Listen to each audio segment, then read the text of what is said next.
Bryan Kohberger's trial is only a few months away, and the defense team has submitted a ton of motions recently. They're not really panning out to be in his favor, but regardless, we're going to talk about some of them in today's video.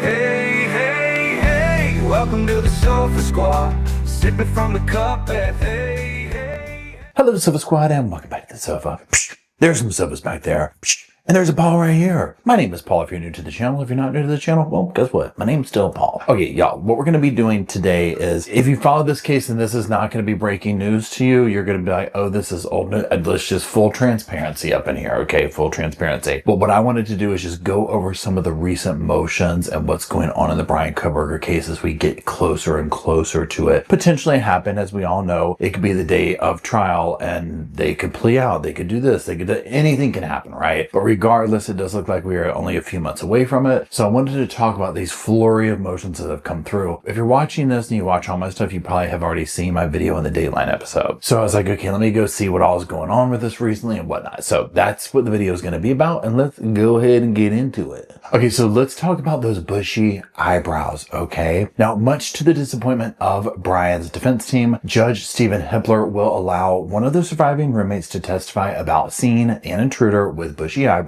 in the King Road home on the night of the murders. Now, the Ada County judge contends, and I'm going to quote him here, the roommate's testimony was not only highly relevant in this case, but also remarkably consistent over the course of 5 interviews, as well as during her testimony before a grand jury. She is the only witness to the intruder, and it is the jury's task to determine whether the defendant is that person. Another huge one is death row or gym pop. Let's talk about it. Of course, this is if he is convicted, right? Now, and what seemed to be maybe like a final attempt at keeping Bryan off of death row, the defense is claiming that Bryan's autism spectrum diagnosis, so ASD, places him at an unacceptable risk of wrongful conviction and execution. This finally was the defense's latest attempt to keep, Bryan off of death row, obviously, right? So the judge finally made a ruling on this, okay? So will Bryan be facing the death penalty if he's convicted? Well, there's a 15-page statement. Now, I want to read part of it here. I'll put it on the screen. No court has ever found ASD to be a death disqualifying diagnosis. However, Kohberger argues that ASD is the functional equivalent of an intellectual disability, and excluding people with ASD from capital punishment is consistent with society's prevailing standards of decency. The state responded that such an exemption is only a legal option to those with intellectual disabilities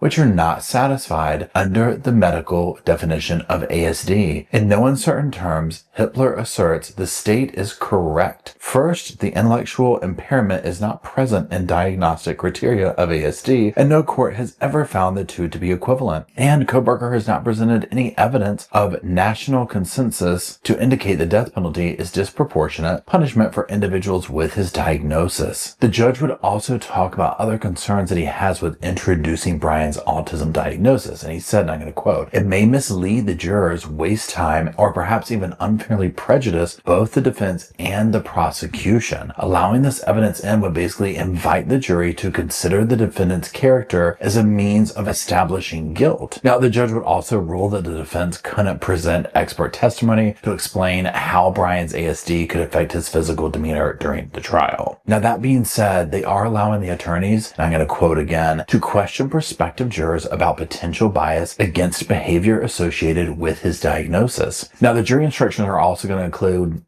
brace yourself, a caveat that, and I'll quote this, Kohberger's demeanor during trial is not one of the aspects they're allowed to consider. Now, if Bryan does choose to testify, then this will become more relevant, right? Because they're going to really see a lot of stuff going on there and how he interacts and what he says and all that. I can't fathom that he would, but we'll see. Now, also before we move on, I want to kind of pause for a second here and talk about some familiar headlines to you or whatever. So doing the research for this about the death penalty and all that kind of stuff, I came across this familiar headline. Lori Vallow Daybell is guilty of 2 murders. Why Idaho won't pursue the death penalty. Now that's from the Statesman, and then there's another one here I'll put on the screen. Bryan Kohberger defense looks to Daybell ruling in Idaho to push against the death penalty. Very, very Interesting. Now, of course, that's kind of like hard to walk away from and leave alone. So I kind of like went down a little bit of the rabbit hole on this one. And like, so what's like the link between these two people, these two situations and whatnot, right? Now, it seems to be that it's more about scrubbing, like the concept of scrubbing the death penalty, as opposed to their like psychiatric diagnoses, right? Now, Lori's, or Vallow, you know, whatever you want to call her, Lori Vallow Daybell, her defense team listed several reasons for an execution dismissal, and they included like discovery violations by the prosecutor, and they submitted like thousands of documents and pieces of evidence past the court's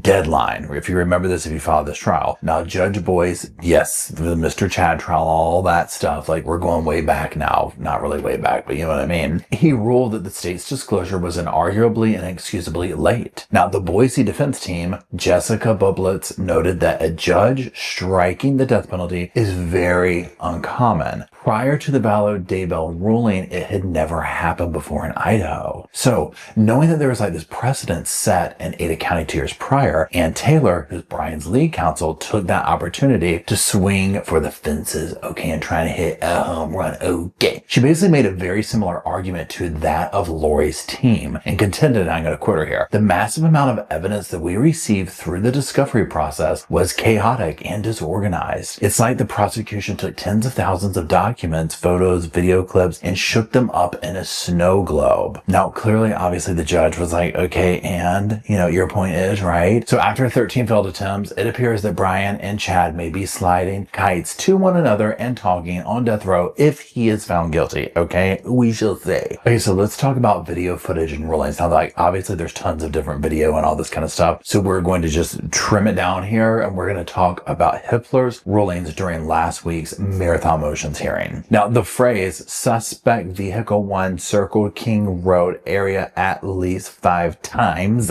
is a line that we have heard so many times during the early investigation stages and whatnot. The defense like grabbed onto this and they were like, oh, you know what? There's emotion in that. Now, the Idaho Statesman provides this synopsis of their argument. So Bryan's defense pushed to bar the FBI expert from using the phrase suspect vehicle 1 when referring to the car that's seen in like all these different surveillance videos and whatnot, right? So they don't want to use that while like testifying at trial. Now, his attorneys also argued that doing so was unfairly prejudicial. Now, the judge was basically like, the defendant's only articulated basis for exclusion is its speculative nature. Besides, the court has found otherwise, there is no basis for its exclusion. So the defendant's motion about make and model of the suspect vehicle is denied, okay? So he's striking out on a lot of these things. Now, let's move along to the 911 phone call. Again, I did a video on this before, but just for time's sake and continuity, whatever you want to call it, we're going to just kind of reel it in here. So in the hearing, Judge Hippler ruled that, and I'll quote, all but 3 short portions of the 911 call placed hours after the slayings may be played for the jurors. Now, in addition, he said that the text message exchanges between the 2 surviving roommates were likely admissible. And again, did another video on those or whatever. We're talking about the 2 victims who were alive and texting and trying to call and all that. When I say the 2 victims, I mean the 2 surviving victims of the scenario. Now, the judge also determined that he was going to give the jury a transcript with like certain redactions and whatnot, obviously, of this phone call to use as an aid. Now, because there's like all the hearsay stuff and whatnot, the judge is going to restrict those portions from jurors. Now, the Idaho Statesman explains to us what the jurors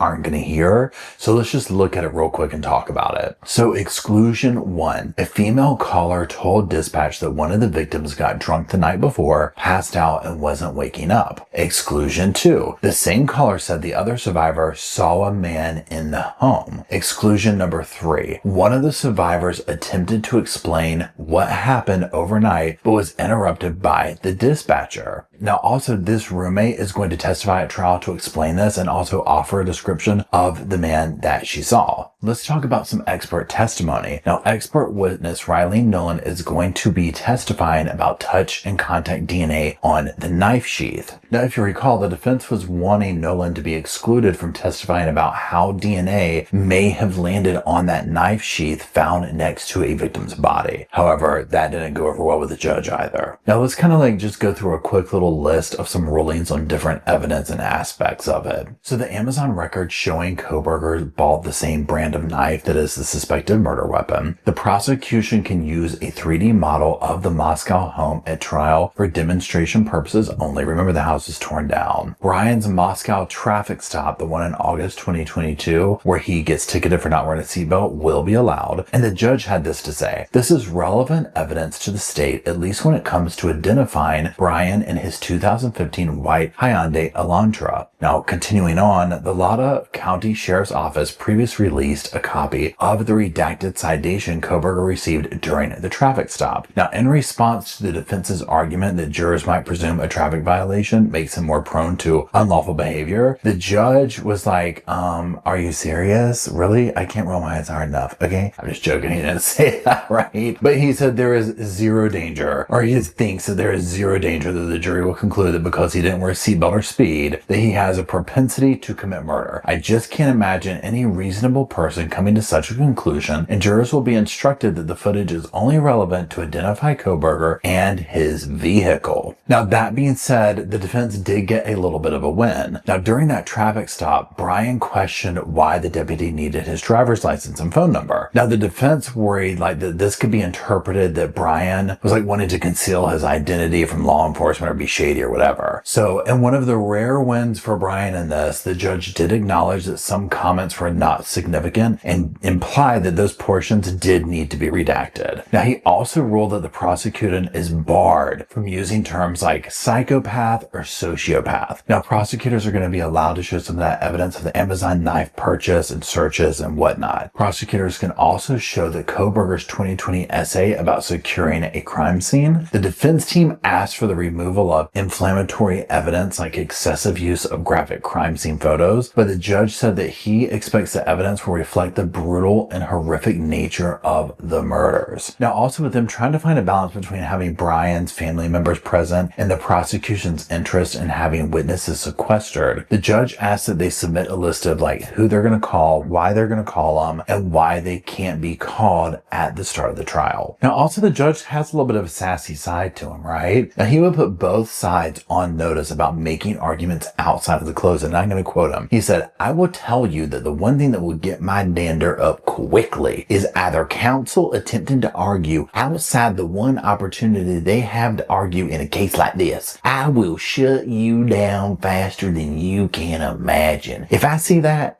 and if I see it again, I will admonish you in front of the jury about it. Okay."